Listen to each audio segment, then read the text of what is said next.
자, 수업 시작하겠습니다. 저를 처음 본 사람 많죠? 네. 근데 제 소개부터 하겠습니다. 제 이름은요, 심동영입니다. 한 달 동안 여러분과 기본반 독해를 같이 하겠습니다. 인사합시다. 반갑습니다. 네, 고맙습니다. 자, 일단 핸드아웃이 있는데요. 요 토익 안내하고 부교재 안내 핸드아웃이 있죠. 또 두 번째로 그림이 잔뜩 들어있는 핸드아웃이 있습니다. 한 장짜리죠. 양면, 잘 보시면 양면입니다. 양면이고요. 그다음에 강의 일정표가 있는데요. 이 일정표는 제가 따로 반별 리스트에 올려드릴 겁니다. 다시 올려드릴 겁니다. 자, 먼저 핸드아웃 중에 요거 토익 안내 및 부교재 안내. 자, 이거 한번 보여주세요. 이거는 핸드아웃이 나오는 2페이지죠. 2페이지입니다.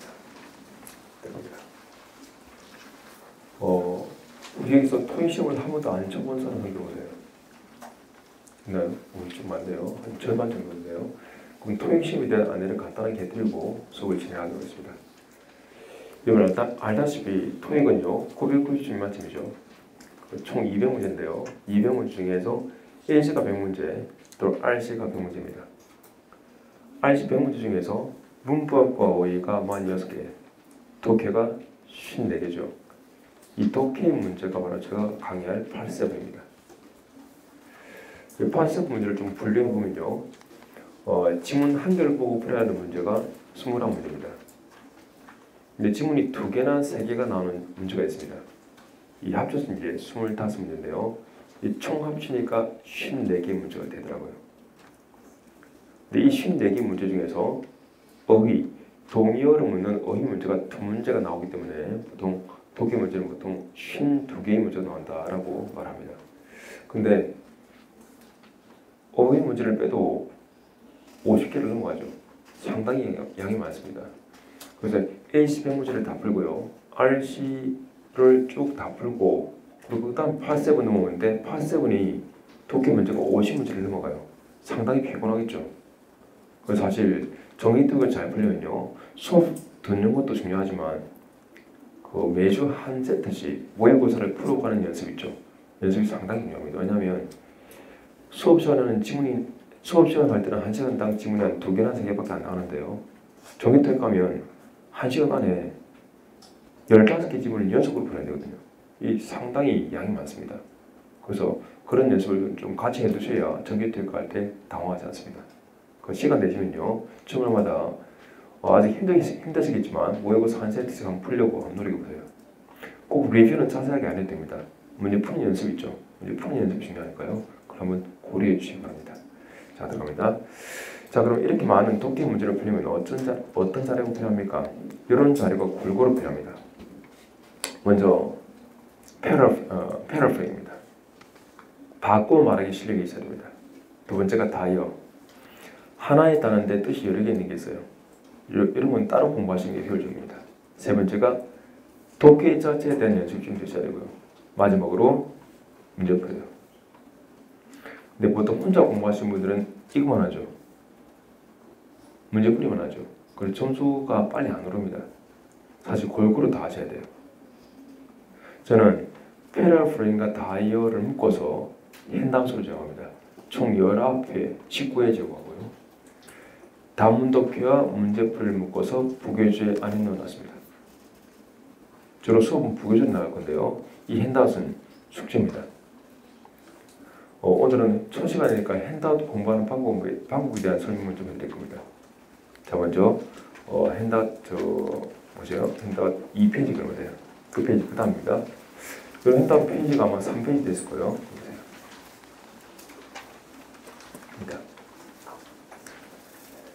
자, 왼쪽 이게 패러프레임입니다. 오른쪽 이게 이제 다이어인데요. 매 수업할 때마다 한 페이지씩 나옵니다. 자, 일단 패러프레임 설명합니다. 패러프레임은요, 바꿔 말하는 겁니다. 문제 푸실 때 위의 문장을 읽어보시고 아래 문장 내용을 추론 가능하다면 true, 아래 문장 내용이 추론이 불가능하다면 false를 적어 나가는 겁니다. 자, 예를 들어서 이 부분 확대해 볼게요. 확대합니다. 확대. 됐습니다. 여기입니다. 보세요. 자, another 뜻이 뭐죠? 또 다른. 자, 그러면 we opened another branch. 우리는 또 다른 지점을 오픈했습니다. 자, 이 회사가 또 다른 지점을 오픈했다면 이 회사는 지점이 총 한 개일까요? 두 개 이상일까요? 그죠? 왜? 또 오픈했으니까. 원래 지점이 있는 거고 또 오픈한 거죠. 최소 몇 개? 두 개 이상. 두 개 이상의 지점을 가지고 있다. 추론 가능한가요? 그럼 true를 정하는 겁니다. 알겠죠? 별로 어렵지는 않습니다. 위의 문장 보고 좀 생각한 다음에 아래 문장의 내용을 생각할 수 있다? true. 아니야. 생각할 수 없다. 이런 근거가 없어. false 되는 겁니다. 어렵지 않죠? 혹시 힘들다면 이때 한글 해석을 적어놨으니까 한글 해석을 보면서 공부하셔도 좋습니다. 어차피 논리 문제니까요. 논리력만 기록됩니다. 어쨌든 꾸준하게 이렇게 논리력을 길러 나가셔야 되고요. 두 번째, 다이어요. 다이어는 하나의 단어인데 뜻이 여러 개입니다. 그래서 먼저 이 표제에 대한 뜻을 외웁니다. 외우고 난 뒤에 관련된 문제를 풀어나가는 겁니다. 사실 이 표제 외울 때는요, 시간이 좀 걸립니다. 헷갈리거든요. 뭐 이해를 하면 좋겠지만 사실 모든 어휘에 대해서 이해를 하기 힘드니까요. 일단 외워야 됩니다. 자, 예를 들어서 이해문 볼게요. 첫 번째, 커브라는 표제 보겠습니다. 볼까요? 이런 커브는 뜻이 뭡니까? 덮는 거죠. 덮는 건데 실제로 덮다라는 뜻으로 나온 적은 없습니다. 우리 일상생활에서 커브 한번 볼까요? 친구하고 내가 점심을 먹었습니다. 점심값 주려고 그러는데 지갑을 안 가져왔대요. 아, 걱정 마. 오늘 점심값은 내가 커버할게. 점심값은 내가 커버할게. 무슨 말이죠? 내가 페이한단 말이죠. 그런 뜻입니다. 쓰죠, 충분히. 그죠? 두 번째, 이런 표현도 쓰죠. 자, 그 사람 어제 발표했는데 그 사람 어제 회의에서 발표를 했는데 발표할 때 그 주제까지 다 커버해서 그 주제까지 다 커버해서 그 주제를 만 거죠? 다른 거죠. 다루거나 보도한 거죠. 그죠? 세 번째, 이 책, 이 부교재는요, 토익 파트 7을 커버합니다. 토익 파트 7을 다루다 의미도 되지만 포함하고 때문에 되죠. 그죠? 이렇게요. 실생활에서 잘 쓰는 뜻 있죠. 그게 추론합니다. 또 보세요. 회사 있죠. 회사 일을 하는데 내가 직장 상사고요. 부하 직원이 있습니다. 내가 부하 직원한테 뭔가 일을 시켰는데 이 직원이 큰 실수를 했어요. 진짜 큰 실수를 했어요. 그날 다가와서 물어봅니다. 걱정하면서 부장님 어떡하죠? 내가 큰 실수를 한 것 같아요. 걱정 마. 내가 너를 커버해 줄게. 맞는 말이죠. 프로텍트하는 말이죠. 또 이런 표현도 있습니다. 그럼 그 사람은 걸어서 2km를 커버했다. 이동했다는 뜻까지 있네요. 이런 표현들이 골고루 나오거든요. 일단 그래서 이 뜻을 먼저 외웁니다. 한번 읽어볼까요? 한번 따라해보세요. cover, pay, address, include, protect, travel. 한 번 더 따라하세요. pay, address, include, protect, travel. 이 뜻이 다 있죠. 다 있다면 이제 이 문장에서 이 단어의 뜻이 뭘까요? He covered the topic in the conference. 그는 그 회의에서 그 토픽을 커버했다. 자, 정답 뭘까요? 답은 뭐? 하나, 둘, 셋. 다 왔단 말이죠. 아시겠죠? 너무 어렵진 않죠? 혹시 어려울까 봐서 제가 한글 해석까지 적어놨습니다. 그걸 어렵진 않습니다. 근데 이게 몰아서 공부하면 안 됩니다. 왜냐하면 단어가 사실 두 개 같지만 안에 엄청나게 많은 단어가 숨어있죠. 이런 자료들은요, 몰아서 공부하는 게 불가능합니다. 그래서 매번 수업할 때마다 한 장씩 나눠줄 테니까요, 매일매일 꾸준하게 해나가셔야 됩니다. 한 페이지 한 달 20분 이상 걸립니다. 좀 생각하면서 좀 해야 되고요, 좀 외우면서 해야 되죠. 꾸준히 제가 별도의 말이 없다 할지라도 좀 꾸준히 공부를 해나가셔야 되고요. 이 핸드아웃이 19장인데 19장 핸드아웃에 대한 해설지를 제가 오늘 아침에 수업 전에 반벨 게시판에 다 올리고 들어왔습니다. 또 반벨 게시판에 들어가서 있죠. 해설지를 다운받은 다음에 그 해설지 보면서 있죠. 공부하셔도 좋습니다. 그렇게 나가세요. 그렇죠? 자, 약속입니다. 별다른 말이 없어도 꾸준히 공부해 나간다. 자, 이제는 이제 요거 할 겁니다. 요건 했으니까 이제 이거요. 다문도표와 문제풀이에요. 자, 이건 이제 문제풀이부터 해볼까요? 다문도표는 제가 다음 시간부터 해드릴게요. 자, 부교재입니다. 부교재 63페이지입니다.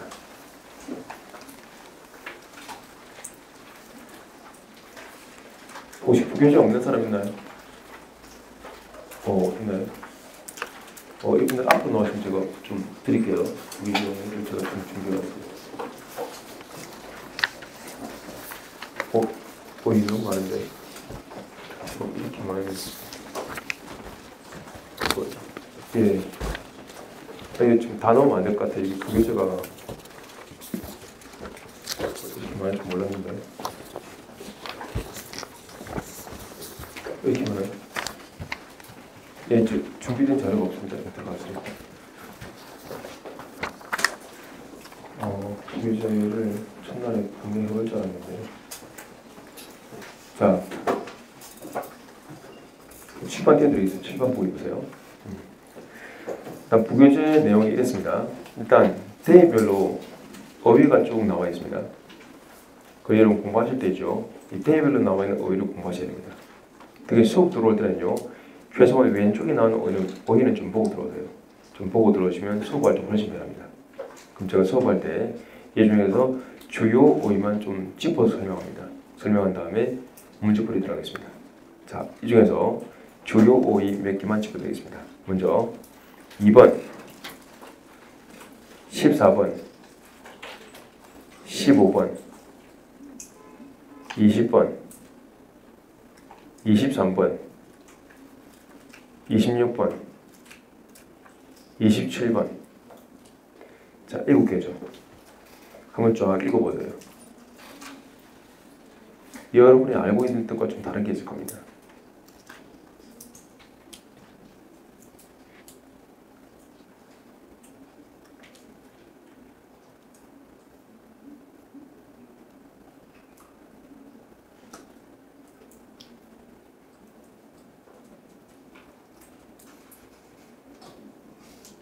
어때요? 다 홀리 봤습니까?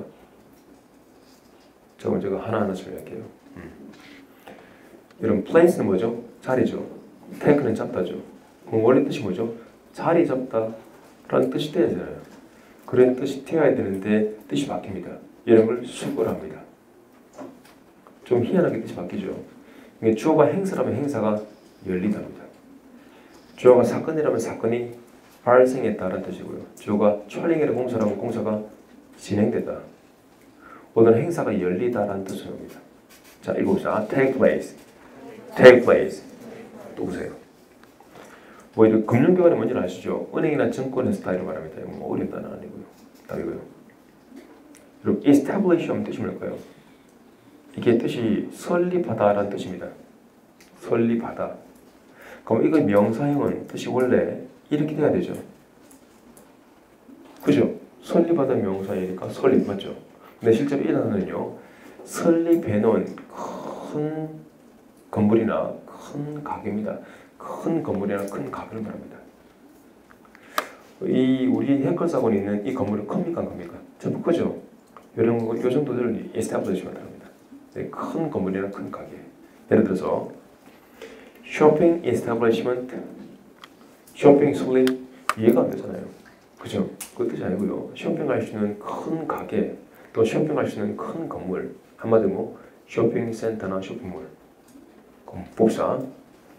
식사할 수 있는 큰 가게 무슨 뜻일까요? 식당이요. 큰 식당. 동의어가 eating establishment. 그럼 이거 뭐죠? 상업용 건물이겠죠. 그래서 외우실 때 내가 알고 있는 것 같은데 해석이 잘 안 되는 거 있죠. 이런 거 집중적으로 한번 정리해 두세요. 이런 게 중요합니다. 토익 어휘는 이렇게 공부하셔야 돼요. 내가 알고 있는 것 같은데 좀 다르잖아요. 꼭 외우셔야 됩니다. 또 봅시다. acknowledge는 이런 뜻이 있습니다. 알려주다. reset는 뭐죠? 영수증이라는 뜻도 있지만 물건 받았다라는 뜻도 있죠. 그 뭔가를 받았다는 것을 알려주다. 즉 팩스 받고 나서 있죠. 팩스 잘 받았습니다 라고 확인해 주는 거 있죠. 이런 걸 acknowledge receipt of라고 합니다. 동의어가 confirm receipt of입니다. 뭔가를 잘 받았다는 것을 확인해 준답니다. 자, 읽어봅시다. acknowledge, acknowledge, acknowledge receipt of.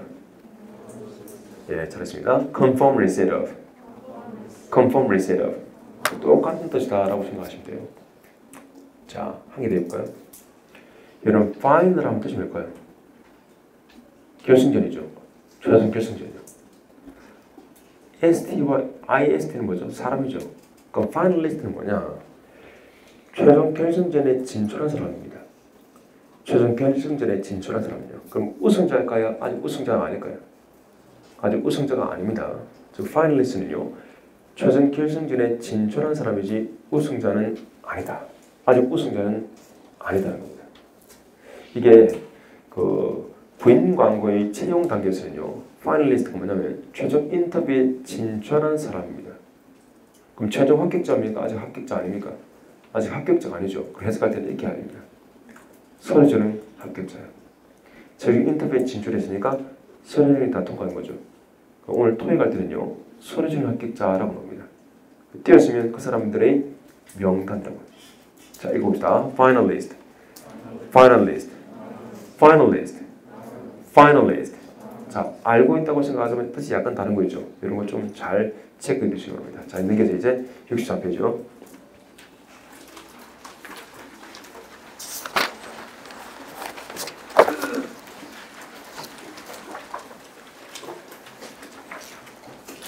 자, 아까 제가 토익 독해는요. 몇 문제 나온다 했죠? 54개 문제 나온다 했습니다. 54개. 양이 상당히 많습니다. 그러니까 54개의 문제를 분류해 보면요. 종류가 6가지 유형이 있습니다. 오늘은 이 6가지 유형 중에서 글의 주제를 묻는 문제와 글의 목적을 묻는 문제를 한번 다뤄볼게요. 자, 일단 보시면 글의 주제를 묻는 문제는 이렇게 생겼습니다. 확대해볼까요? 자, topic 뭐죠? 주제죠. 여기 해석되나요? What is topic about? What is the notice about? 그 notice, 그 공지는 무엇에 관한 겁니까? 맞죠? 뭘 묻는 거죠? 주제를 묻는 겁니다. 무엇이 광고되고 있습니까? 무엇이 토론되고 있습니까? 뭘 묻는 거죠? 주제를 묻는 거죠. 그걸 앞으로 이런 문제를 통틀어서 뭐 주제 문제라고 분류하겠습니다. 자, 이런 주제 문제는요. 매달 한 문제 나옵니다. 많으면 2문제 나올 때도 있어요. 자, 이 주제 문제 틀리면 안 됩니다. 사실 그렇게 어려운 문제는 아니거든요. 그럼 간단하게 주제 문제 이러면 실력으로 한번 풀어보도록 할게요. 이 1번 문제와 2번 문제가 웜업 테스트 문제인데요. 이 2문제를 한번 풀어보고 나서 제가 설명해 드리겠습니다. 자, 지금 2문제 2분 동안 풀어볼까요? 준비하시고 시작 풀어보세요.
자, 푸셨나요?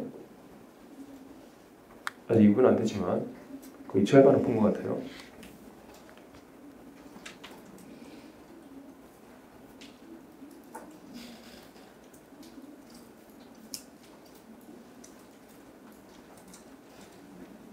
자, 같이 보겠습니다. 자, 끊겠습니다. 거의 다 푸는데요. 1번의 답은 C, 2번의 답은 B, C, B입니다. 자, 그럼 어렵지 않죠? 근데 제가 오늘 주제 문제에 대해서 핵심을 전달해 드리려고 합니다. 자, 보세요. 주제 문제는요, 푸는 스킬이 따로 있습니다. 자, 이 스킬에 대해 설명을 좀 해드리고 들어갈게요. 여러분, 지문의 주제 문제, 매달 한 문제나 두 문제 나오는데요. 이게 토익 지문에서는 주제라는 표현을 쓰지만 이게 영화로 들어가면 영화에서는 주인공이 되는 겁니다. 그래서 영화에서의 주인공의 특징을 잘 알면요, 토익 지문에서의 주제의 특징을 잘 알게 됩니다. 자, 한번 영화 생각해 볼게요. 영화 여러분 많이 본 적 있죠? 영화에서 주인공은요, 중간에 사라집니까? 끝까지 반복해서 나옵니까? 그죠? 끝까지 반복해서 나오죠. 중간에 사라지면 엑스트라죠. 엑스트라. 끝까지 반복해서 나와야 주인공이 되죠. 주제는 마찬가지예요. 주제는 항상 뭐? 반복되어서 나와야 주제가 됩니다. 반복되지 않으면 주제가 안 돼요. 그래서 주제 문제는요, 지문의 전반부에서 반복되는 개념을 이용하시면 돼요. 다시 주제는 뭐 돼야 된다? 반복되는 개념을 이용한다. 문제는 여러분들이 전반부를 다 읽어낼 시간이 없는 겁니다. 또 심지어 다 읽어냈다 하더라도요, 반복되는 개념을 요약하기 힘든 겁니다. 그래서 스킬을 좀 만들어두는 게 좋습니다.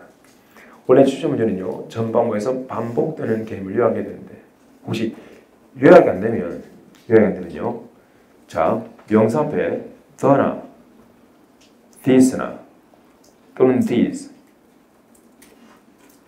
또는 3인칭 대명사 있죠. 3인칭 대명사 나올 때 동그라미 쳐보세요. 특히 this 있죠. this가 좀 잘 나오는 편입니다. 이런 표현 나올 때 한번 집중해 보세요. 그게 바로 정답이 됩니다. this가 나오면요, this가 무엇인지까지만 파악하면 정답이 돼요. 자, 이게 왜 그런지 설명 좀 드립니다. 자, 지금 제가 문장 한 개 띄워드릴 건데요. 명사 앞에 the가 붙는 케이스가 있습니다. 보세요. 이 문장. 이게 명사 앞에 the가 붙었죠. 자, 해석입니다. I bought a book in the store. 나는 그 가게에서 어떤 책을 샀는데요. 그 책은 재미있었습니다. 맞죠? 자, 명사 앞에 the를 붙였죠. 왜 붙였습니까? book이라는 단어가 앞에서 한번 나왔죠. 앞에서 나왔던 명사인데 반복한 거죠. 그죠? 그 반복될 때는 the를 붙이거든요. 그럼 이 지문이 쭉 전개될 때 결국 이 지문의 주제가 뭐가 되는 겁니까? 책이죠. 그 책에 대해서 이야기하는 거죠. 다시 앞에서 나왔던 명사를 이렇게 반복할 때는요, 그 반복되는 명사 뭘 붙인다? the를 붙여야 돼요. the를 꼭 붙여야 돼요. 거꾸로 명사 앞에 the를 붙이는 이유는 뭐죠? 앞에서 나왔던 명사를 반복했기 때문입니다. 다시 명사 앞에 the를 붙이는 이유는 앞에서 나왔던 명사를 반복했기 때문에. 다시 명사 앞에 the나 this나 this를 붙이는 이유는 앞에서 나왔던 명사를 반복했기 때문에, 또는 of plus 명사의 수식을 받기 때문에. 수식 받을 때는 보통 수식 받는 명사 앞에 the를 붙이거든요. 그래서 아까 돌아가 볼까요? 주제는 어떻게 되죠? 전반부에서 반복되는 개념을 요약해야 되죠. 근데 반복되는 개념을 요약이 잘 안 되면 그냥 명사 앞에 the가 붙으면 여기에 대해서 한번 생각해 보는 겁니다. 이게 바로 뭐가 된다? 주제가 된다는 거죠. 그래서 이런 스킬이 나온 겁니다. 반복되는 개념을 요약하게 되면 the나 this나 this가 나오든지 3인칭 대명사가 나올 때 찾자. 왜? the 플러스 명사 대신에 3인칭 대명사 있을 수도 되거든요. 됐죠? 자, 그럼 이 스킬을 활용해서 한번 문제를 한번 풀어볼게요. 들어갑니다. 자, 이 문제 무슨 문제죠? 공지는 무엇에 관한 겁니까? 뭐죠? 주제죠. 주제는 뭐가 돼야 돼? 반복돼야 됩니다. 보니까 보이시나요? 이거? 이게 답이거든요. this가 무엇인지까지만 파악하면 되거든요. 합니다. A meeting will be held in the building's main conference room to welcome the newly hired staff. 미팅이 열릴 겁니다. 빌딩의 주 회의실에서 새롭게 고용된 사원들을 환영하기 위해서. 이것은 열립니다. 5월 10일 날이죠. 그럼 이것이 뭘까요? 신입사원 환영식이겠죠. 즉 신입사원 환영식에 대해서 공지하는 거 맞죠? 그럼 당연히 정답 뭘까요? C. 그러면 D는 안 됩니까? 새롭게 고용된 사원들에 대한 소개는 안 됩니까? 자 보세요. 지문 속에 신입사원에 대한 소개 내용 있습니까? 없습니까? 신입사원에 대한 소개 내용은 없죠. 환영에 오면 소개하겠지만 지문 자체는 소개할 내용이 없죠. D는 너무 나은 거죠. 답은 뭐? C. 됐나요? 자 어때요? 똑같이 독해하긴 하지만 포인트 잡는 게 좀 쉬워지죠. 확인해볼까요? 이 문제. 자, 이 문제는 풀기 전에 어휘 한 개를 하고 들어갈게요. 자, 이런 세미나라는 단어가 있습니다. 세미나 뭐죠? 강의죠. 근데 저처럼 강의하는 건 보여주는 거라서 프레젠테이션이고요. 세미나는 토론식 강의입니다. 토론식 강의인데요. 뭐 이런 게 있습니다. 아침 10시부터 세미나를 시작했는데 오후 1시까지 연속으로 쭉 하는 게 있어요. 집중 토론 세미나. 그리고 뭐 워크숍이라고 합니다. 워크숍이라고 합니다. 그 토익에서는요. 세미나도 강의, 워크숍도 강의, 토크도 강의. 다 강의다 생각하세요. 특히 토크는요. 말하는 건데 대화도 토크고요. 연습도 토크고요. 강의도 다 토크입니다. 그 세미나, 워크숍, 토크 다 강의로 생각하면 돼요. 자, 이런 걸 패러프리징 합니다. 자, 단어 아시고 이제 들어갈게요. 이 문제 보세요. 어때? 무슨 문제죠? 광고되는 대상, 주제죠. 주제는 뭐? 반복되는 거. 보이시나요 이거? 왜 세미나 앞에 대시를 붙였을까요? 반복됐으니까요. 맞나요? 그럼 이거는 뭐에 대한 소개죠? 세미나에 대한 소개 맞죠? 강의에 대한 소개 맞죠? 제가 이제 무엇에 대한 강의인지만 알려드립니다. 이렇게 합니다. Clippers Book Opening Seminar. 뭐 해석이 잘 안 돼. 단어가 처음 보는 거라서 해석이 잘 안 됩니다. 근데 세미나 광고는 같은데 세미나의 날짜와 장소가 나와 있습니다. At this unique shopper seminar, 이 unique, 독특한 쇼핑객들을 위한 강의에서 we will teach you, 우리는 여러분에게 가르쳐드리겠습니다. How to save money, 돈을 절약하는 방법을요. 어떻게 함으로써 쿠폰을 클리핑, 이 클립으로 딱 이렇게 오른손 모아두는 거죠. 쿠폰을 모아뒀다가 그 쿠폰들을 매치시킴으로써 말이죠. 뭐와 가격 판촉 행사가. 그럼 이 글의 주제는 강의인데요. 뭐에 대한 강의죠? 쿠폰 사용하는 방법에 대한 강의겠죠. 느낌 오나요? 강의는 강의인데 쿠폰 사용하는 방법에 대한 강의잖아요. 쇼핑하는 방법에 대한 강의 맞나요? 답은 뭐? B. 지문 속에 은행이나 증권회사 같은 금융기관 나오지도 않았고요. 요리는 언급도 안 됐습니다. 그리고 이건 뜻이 뭐죠? 쇼핑몰 선전하는 거 아니죠? 답은 뭐? B가 됩니다. 모르는 단어가 있다 할지라도죠.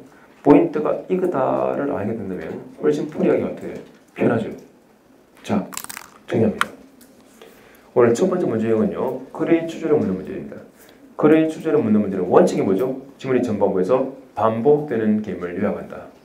근데 혹시 요약이 안 되면 찍어야 되는데요. 찍을 때 요령이겠죠. 자, 명사 반복들을 뭐 붙는다? the나 this나 these가 붙든지 3인칭 대명사를 쓰죠. 그 중에서 this 사용할까요? this가 나오면 동그라미 치고 그것이 무엇인지까지는 파악하고 봅시다. 그게 정답입니다. 근데 여러분 this가 항상 나올까요? 항상 나오지 않을까요? 항상 나오지 않습니다. 그래서 원칙은 잊으면 안 돼요. 원칙 뭐? 반복되는 게임을 요약해야 된다. 그리고 원칙을 잊으면 안 됩니다. 그게 원칙입니다. 자, 넘겨서 그 다음 페이지 볼까요? 65페이지.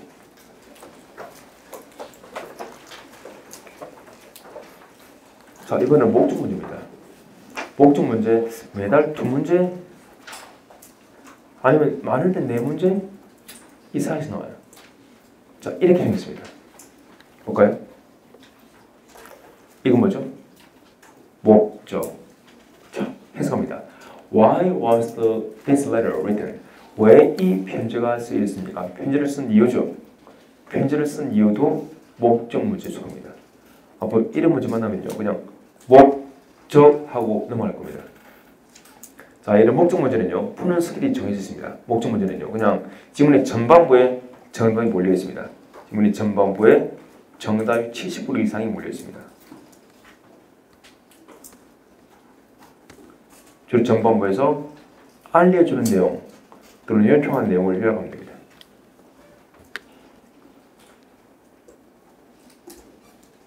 아시겠죠? 근데 전반부를 읽는데 알려주는 내용도 있고 요청하는 내용도 있고 둘 다 있을 때는요. 그냥 찍으면 안 되고 생각을 좀 더 하셔야 돼요. 이 글의 주요 독자층이 누구지? 이 글의 주요 독자층이 누굴까? 생각해보고 찍으면요. 아주 명확해집니다. 문제는 뭐냐면요. 여러분이 전반부를 읽을 시간이 없다는 겁니다. 또 읽어도 있죠. 알려주는 내용 또는 요청한 내용을 요약이 안 된다는 겁니다. 그럼 어떻게 하죠? 그럼 찍어야 되겠죠. 네, 찍는 것도 요령이 있습니다. 자, 찍는 요령 말씀드릴게요. 보세요. 알려줄 때는 알려드립니다 라는 표현이 나올 수 있겠죠. 또 요청할 때도 please 같은 요청의 표현이 나올 수 있겠죠. 혹시 그래서 독해가 잘 안 되면요. 쭉 훑으시다가 알려드립니다. 또 요청합니다 라는 표현이 나올 때 동그라미 치고요. 해당되는 문장이라도 읽어보세요. 그게 정답입니다. 그런 걸 시그널이라고 합니다. 알림 시그널, 요청 시그널. 그럼 이런 시그널을 모아놓은 자료가 있으면 좋겠죠. 그죠? 쭉 읽다가 그런 단어 나올 때 동그라미 치고 읽으면 되니까요. 그런 자료가 있으면 좋겠죠. 그죠? 원합니까? 있습니다. 어디냐면 이미 받았습니다. 어디 받았죠? 이미 받았잖아요. 아까 제가 나눠드렸죠? 받았죠. 지문 속에 독해하시다가 이런 비슷한 표현이 나면요. 별표하고 독해보세요. 문제로 나왔을 가능성이 꽤 높습니다. 지금까지 있죠. 문제로 자주 나왔던 구문 중에서 있죠. 반복적으로 나왔던 어휘들을 모아놓은 겁니다. 그 중에 제일 중요한 게 이 알림과 요청입니다. 이게 절반이 되셔야죠. 이 중에서 알림식을 몇 개만 모아서 제가 여기에 부교재 뽑아놓은 겁니다. 근데 숙제가 있습니다. 여러분 집에서 이제 오늘 수업 마치고 제가 이걸 다 읽을 시간 없어요. 그래서 집에서 수업 마치고 집에서 있죠. 요 알림식과 요청식이 이거 있죠. 이거 손에 내서 한 2-3번 정도 읽어보세요. 외우라는 게 아니고요. 읽어보시고 이게 무슨 뜻이다까지만 봐가세요. 그리고 문제를 많이 풀게 되면요. 봤던 단어에 또 나왔다라는 느낌 들 거예요. 그거 동그라미 치고 뚝 하면 됩니다. 아시겠죠? 꼭 2-3번 정도는 소리 내서 읽어보세요. 무슨 뜻인지까지만 하면 됩니다. 자, 저는 이 중에서 알림식을 몇 개만 확인해 보겠습니다. 자, remind는 뭐죠? 상기시켜주는 거죠. 이것도 알려주는 거 맞죠? notify는요? 통보하는 거죠. inform은요? 알려주는 거예요. confirm은요? 확인해 주다, 알려주다는 뜻이 있습니다. 그리고 독해하실 때가 이런 단어가 나오는 순간 별표하시고 목적이 이거구나, 목적이 알려주는 것이구나 라고 생각하시면 좋겠습니다. 자, 읽겠습니다. remind, notify, inform, confirm. 자, 아주 간단하지만 스킬 확인 차원에서 이 문제 한번 풀어볼게요. 자, 지금 3번 문제 한 30초가량 풀어볼까요? 준비하시고. 준비됐죠? 풀어보세요. 시작. 30초입니다.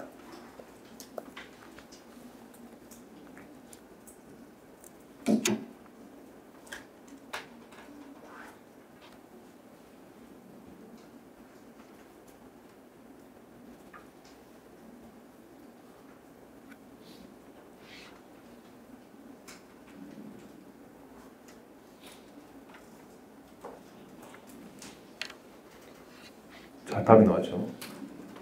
보겠습니다. 무슨 문제죠? 목적. 전반부에서 알려주는 내용 또는 요청하는 내용을 요약하겠다. 보니까 보이시나? inform. 답이 여기 있겠죠? 다시 inform 하니까 답이 여기 있겠죠? 그 목적이 뭘까요? 알려주는 거겠죠? 합니다. We would like to inform you that 우리는 당신에게 알려주고 싶었습니다. 뭐라 그랬죠? Your payment, 돈 지불이죠. 우리 서비스에 대한 당신의 돈 지불이 성공적으로 완료되었다는 것을 알려주고 싶었습니다. 그럼 글 전체의 목적이 뭐죠? 당신의 돈 지불이 완료되었다는 것을 알려주기 위한 거죠. 다시 목적이 뭐라고요? 당신의 돈 지불이 완료되었다는 것을 알려주기 위한 거 맞죠? 이번엔 곧 돈이 수령되었다는 것을 확인해 주기 위한 거 맞나요? 맞죠? 그죠? 정답 뭐죠? B. 자, 근데 보세요. 이거 틀리는 사람도 있어요. 틀리는 사람들. 왜 틀리냐면 이겁니다. 일단 요런 표현이 이렇게 패러핑 되죠. 패러핑 안 되면 또 틀리죠. 두 번째, 정답에 나는 문장을 찾았다 할지라도 이 문장 자체가 해석이 안 되면 또 어때요? 또 틀리겠죠. 그죠? 자, 그래서 틀리는 사람인데요. 틀리는 이해합니다. 정답에 나는 문장을 만났는데 해석이 안 된다. 이거는요, 수업할 때 단문 독해만 잘 연습하시면 따라오실 수 있습니다. 또 패러프링 하는 거 잘 안 된다. 패러프링은요, 행단만 꾸준히 하시면 이건克服될 수 있습니다. 근데 문제는 이 문제에 대한 정답이 여기 있다까지를 모르면요, 나중에 독해가 돼도 포인트를 못 잡아요. 거의 오늘 학습 목표는요, 이 목적 문제에 대한 정답은 알림이나 요청 시간을 나올 때 여기 있다까지는 아셔야 됩니다. 이걸 참조해서 집에서 문제 푸시면서 있죠. 한번 연습해 보세요. 그렇죠? 자, 오늘 스킬 여기까지 할게요. 자, 이제 단문 독해를 좀 소개해 드리겠습니다. 단문 독해는 제가 다음 시간부터 해드릴 건데요. 오늘은 단문 독해를 위한 간단한 문법 사항을 체크해 드리겠습니다. 960페이지 있습니다.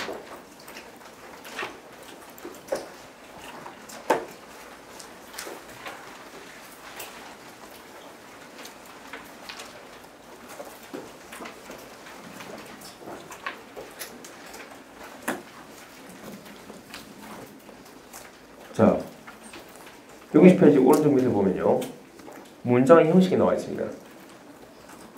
자, 문장은 보통 영어 문장 보통 5형식으로 분류되죠.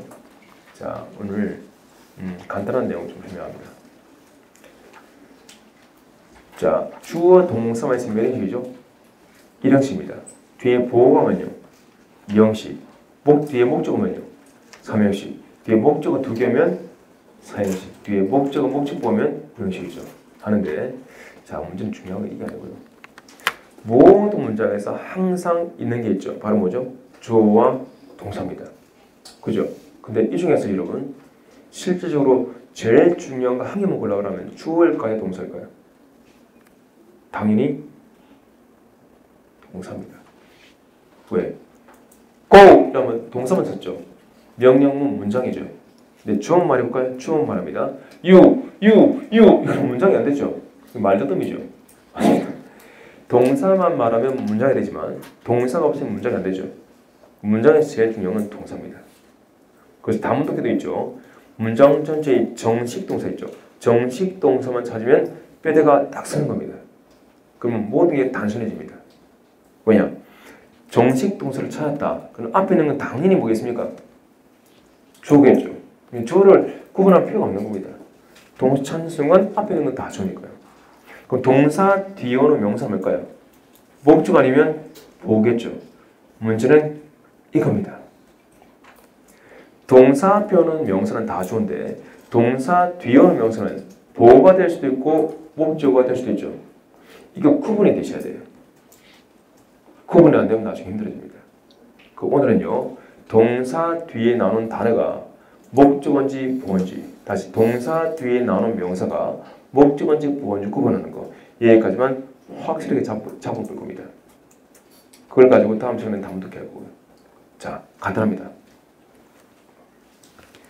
보어란 게 뭐냐면요, 앞의 명사를 보충 수면 어구라 생각하세요. 이렇게 생각하면 개념 잡기가 쉽습니다.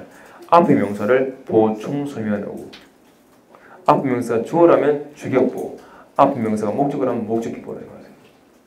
그렇게 생각하면 좀 정리하기가 편합니다. 자, 볼게요. 문장이 많습니다. 이거 문장이 한 6개가 되죠. 7개가 되죠. 자, 문장 보세요. 동사가 제일 중요하죠. 동사 앞에 있는 단어는 다 뭘까요? 당연히 뭐죠? 주어. 예외가 없습니다. 다 주어입니다. 근데 동사 뒤에 명사 나왔죠? 이 명사는 뭐가 될까요? 목적어가 될 수도 있고 보어가 될 수도 있습니다. 쉽게 동사 뒤에 명사가 2개 나올 수도 있어요. 당연히 목적어 아닌 보어겠죠. 자, 구분합니다. 동사 뒤에 나오는 명사는요, 바로 직전에 나오는 명사와 비교합니다. 직전 나오는 명사 이거죠. 그죠? 직전 나오는 명사와 비교해서 이 콜 관계가 성립된다. 그럼 보충 수면이라고 봅니다. 근데 이 콜 관계가 성립 안 된다. 보충 수면은 단어가 아니고 단어가 아닙니다. 목적어입니다. 자, 보세요. 이거 인형이죠. 바로 앞에 있다는 건 그 사람이죠. 자, 사람이 인형이 될 수 있나요? 사람은 인형이 될 수 없죠. 이꼴이 안 되죠. 그 목적을 볼 거예요. 목적으로 생각하세요. 그렇게 개념적인 표현합니다. 또 보세요. 요거 좋은 선생님이죠. 자, 바로 P가 있죠. 자, 그 사람은 좀 사람이 선생님이 될 수 있는 거 맞나요? 물건이 선생님이 되니까 사람이 선생님이 되면 사람이 선생님이 되는 거죠. 맞죠? 그렇죠? 보호를 합니다. 또 보세요. 잘 보세요. 생각해 보세요. 미 이거 목적을 볼까요? 바로 명사 비교할까요? 그 사람하고 내가 동일한 인격체가 될 수 있을까요? 안 되죠. 이거는 사람이 다르겠죠. 당연히 목적입니다. 한 개 더. 요거 인형이죠. 바로 직접 명사가 이건가요? 자, 나하고 인형이 같게 될 수 있나요? 사람과 사물은 같게 될 수가 없죠. 그럼 목적어가 뭘까요? 목적어. 목적어 두 개월들을 이걸 간접 목적어, 직접 목적어라고 합니다. 예를 들어 우리 사형식이라 하죠. 주어 동사 보는 면허식, 이형식. 주어 동사 목적어 면허식, 삼형식. 삼형식 때 made의 뜻은요, 만들었답니다. 이형식 때 made의 뜻은 되었다예요. 사형식 때 made의 뜻은 주었답니다. 어떻게 주었다? 만들어줬다. 자, 해석해볼게요. 2번. 1번. He made a dog. 그는 인형을 만들었다예요. 2번. He made a good teacher. 그는 좋은 선생님이 되었다. 만들었다는 것. 그는 좋은 선생님이 되었답니다. 3번. He made me a dog. 그는 나에게 인형을 만들어 주었답니다. 근데 여러분, 초보자는요, made만 보고 판단합니다. made 보고 이런 뜻이 있어 구분해야 되구나. 근데 made를 보고 판단하는 겁니까? 전체 문형을 보고 판단하는 겁니까? 전체 문형을 보고 판단해야 되죠. 이 전체 문형을 보려면 최소한 동사 뒤에 나오는 명사가 목적어인지 보어인지 구분해야 된답니다. 구분이 안 되면 문형 파악이 안 돼요. 문형 파악이 안 되면 해석이 엉뚱하게 He made a good teacher. 그는 좋은 선생님을 만들었다고 착각하는 겁니다. 아시겠죠? 이게 안 되면 기분이 안 되는 거라서 다문도 해봤자 소용이 없습니다.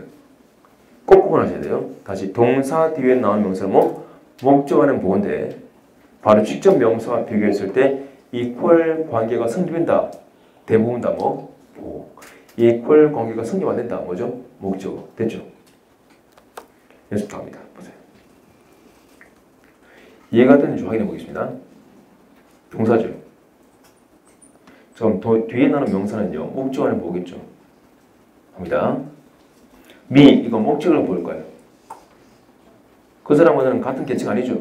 같은 인격체가 안 되겠죠? 뭐죠? 목적어. 다음, 좋은 선생님, 이거는 목적을 볼까요? 해볼까요? Me, a good teacher. 자, 나하고 좋은 스님. 자, 내가 사람이죠. 나 하면 사람이죠. 사람은 스님이 될 수 있나요? 사람이 스님이 됩니까? 사물이 스님이 됩니까? 사람이 스님이 되는 거 맞죠? 이걸 될 수 있죠. 이건 뭐죠? 보호가 됩니다. 무슨 보호? 목적격 보호가 되는 거죠. 이건 몇 형식이죠? 5형식. 이해되나요? 바로 앞의 명사와 비교해 봤을 때 equal이 성립될 수 있으면 보호. equal 안 된다. 앞에 있는 건 사람이고 뒤에 있는 건 사물이다. equal 안 된다. 목적. 아시겠죠? 자, 다시 he하고 me는 같은 인격체가 될 수 없죠. 다르니까 목적어. me하고 good teacher는요. me는 사람이죠. 자, 나는 좋은 선생님이 될 수 있죠. 보호. 목적격 보호. 해석할 때는요. 오형식 해석할 때는 이렇게 하세요. 도를 넣으세요. 그는 나를 좋은 선생님으로 만들어야 되지만 그는 나를 좋은 선생님이 되도록 만들었다. 오형식 나오면요. 되도록면요. 하도록 되도록 하면서 있죠. 도록을 넣으려고 하면 되세요. 나중에 좀 편해집니다. 자, 어쨌든 여기까지 해서 동사 뒤에 나오는 명사가 목적인지 뭔지 구분해봤습니다. 왜 한 개 더 합니다. 자, 동사가 나왔습니다.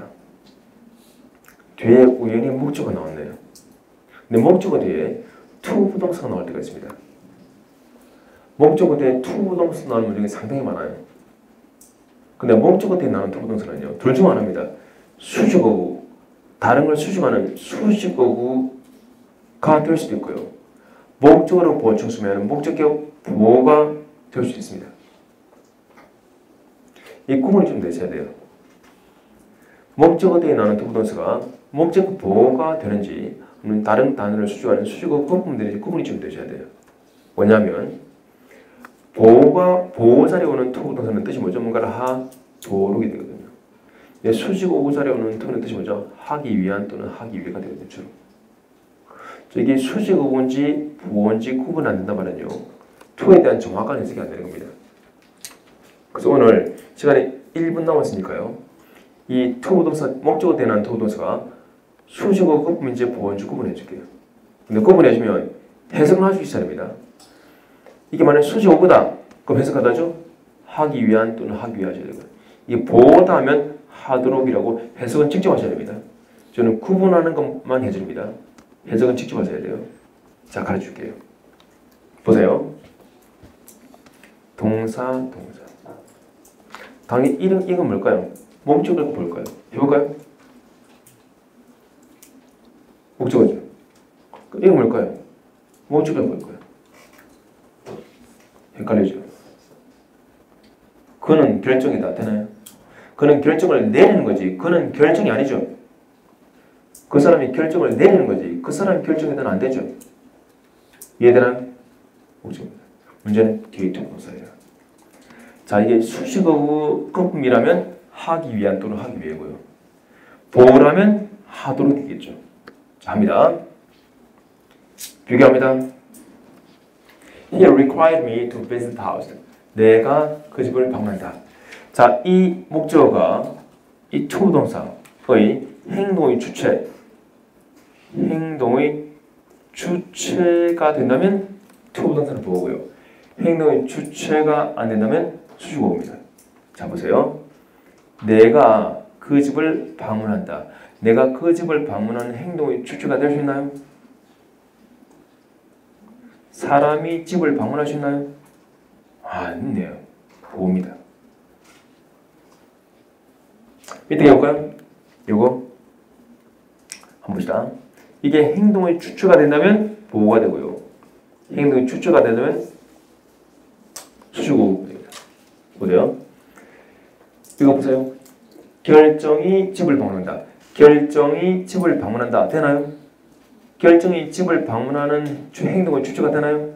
결정은 다리가 없죠. 그를 갈 수가 없죠. 그죠? 행동의 주체가 안 되죠. 수식어 거품입니다. 아시겠죠? 그럼 이 5번은 해석을 하죠. 그는 나에게 요구했습니다. 그 집을 방문하도록이 되는 거고요. 5번은요. 그는 결정을 했습니다. 그 집을 방문하기 위하리 되는 겁니다. 이건 뭐죠? 도록이 되는 거예요. 이 뜻이 뭐죠? 하기 위하리 되는 거죠. 뭐의 뜻이? 이 투의 뜻이에요. 아시겠죠? 됐습니까? 자, 오늘 동사 뒤에 나눈 명사가 목적어인지 보어인지 구분하는 게 해줬고요. 또 더불어서 목적어 때에 투가 나왔을 때 이 투가 보어인지 수식어인지 구분하는 게 해줬습니다. 이걸 가지고 다음 전에 단문독을 활용하겠습니다. 자, 오늘 여기까지 하겠습니다. 수고했습니다. 점수 잡는 해커스.